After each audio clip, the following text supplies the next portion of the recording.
My name's Larry Fivecoats, and I served with the 173rd Airborne in Vietnam in 1966 and 67. When I first got my assignment and I told my mother what I'd got to the 173rd Airborne in Vietnam, the phone went silent. My father's voice was the next one on, and he said that morning on the front page of the Indianapolis Star was a picture of the 173rd carrying the wounded back to a heliport landing zone for extraction. And my mother, she couldn't even talk to me that morning on the phone.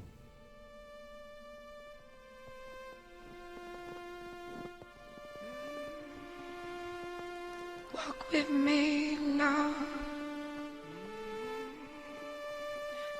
Walk with me, Lord. All alone, this tear's journey. Won't you walk with me? Walk with me, Lord. Walk with me. All alone, this tear's journey. Won't you walk with me? Take my hand, Lord. Take my hand, Lord. All alone. Trying to express what it's like being in combat to someone who doesn't have a relationship, brain relationship to it. It's very difficult. It's organized, unorganized chaos. So much going on, so much media in the head. Sensory, the smells, the lights, the sounds, everything. Let me sleep, Lord. We had contact at 10 in the morning. That was just horrendous. It was just total chaos. Everybody was kind of scattered at the moment, trying to get it together, trying to get the position, trying to get a line. And that went on most of the morning. Just, it wouldn't even die off. It would just start up again. It would tail off, then it would just start up again. And the choppers in the air, the listening to the radio chat, and trying to get everybody coordinated to make a surge to get it quiet, to out-violence the enemy was our objective. It's what we were doing. And we lost 12 that day by 2 o'clock in the afternoon. I don't know how many wounded. We lost 12 KIA. And those boys are on that board. I didn't know all of them personally.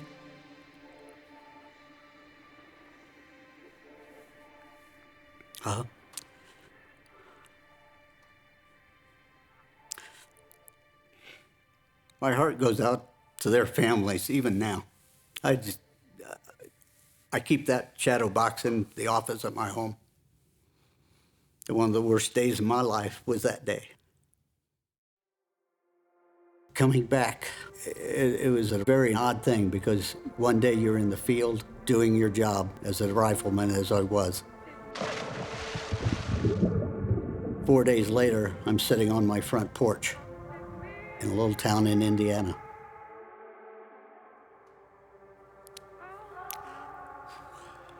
I've had those days that I said, you know, I hurt so much.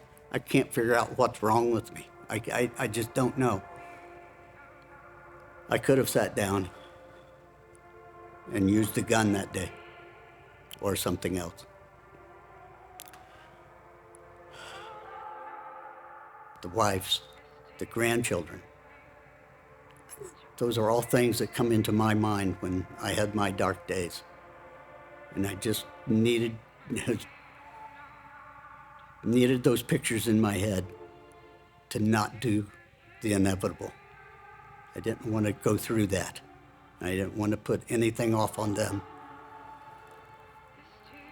that they would have to question why. Why did Grandpa kill himself?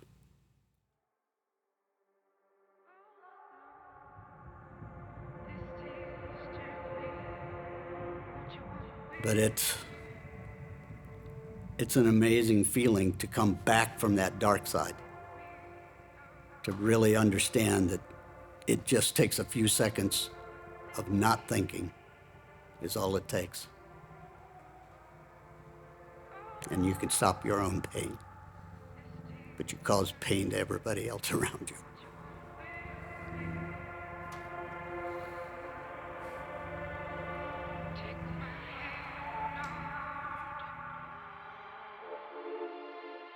Take my hand, all I know is to serve you. Won't you take my hand?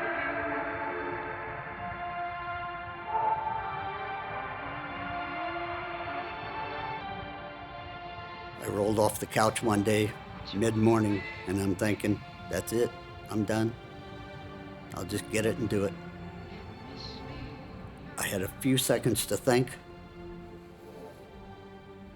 locked myself out of the house and called my doc and said, something's wrong. I'm too far in the dark side. I need help.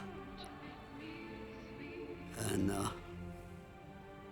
I said, can you drive? Can you come down here? And I said, well, I have to find the keys in the bushes again because I threw them in the bushes to keep myself out of the house where the weapons were.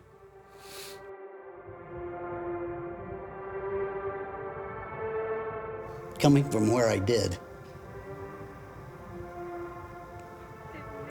it's very hard to associate with other people. Perhaps that's what I was looking for, was more people in my life. Because I've put up walls, and those are hard to come down. When I hear about Project Healing Waters and how it has helped people. But once I was there, I realized this is what I was really looking for, being able to be with other people. The program itself has given me the capability, I think, to go fishing on my own. Not isolate, but go fishing. I don't know if it's the water. I don't know if it's the sound of the water or the motion of the fly rod. But so far as being able to concentrate on something other than my own thoughts is amazing. It is so lifting. It's so spiritual. It is an amazement that the sounds that you hear, that you take deep inside, and you're trying to catch something that has the brain of a pea. I mean, come on, how hard can that be?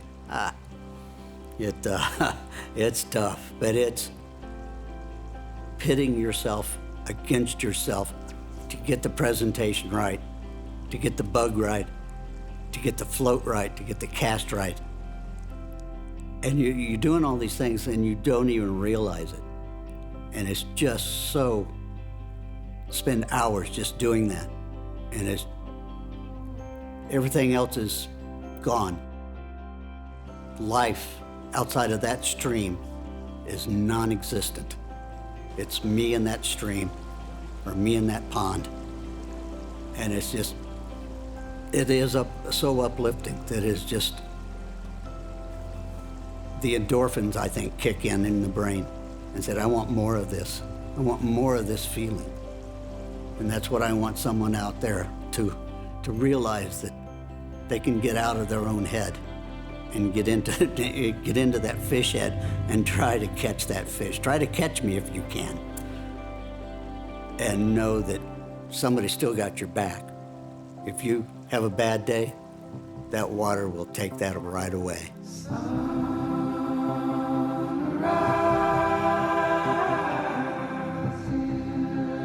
It's all there. All the pieces can come together in fly fishing. Or even for individuals who have been to the ends of the earth and through hell. There's still fly fishing out there. And it's a different tone that when I used to fish with worms, I used to think, oh, that's just some rich guy's sport out there fly fishing. Well, I'm proof positive. It's not a rich man's sport, because I'm far from that. But the enrichment that it does inside is amazing. I never got that from worm fishing, ever, ever.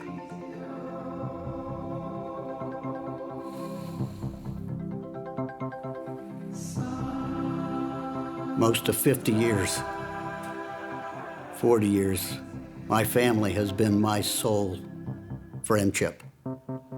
There's been one friend, no matter where I've lived, there's always been just one. I'm never in a crowd, never with a bunch of people, only with my family or one friend. And now I feel like I've got 100 friends. I can be with them, I can trust them, and they can trust me to be there for them. So you just buck up and do the fish.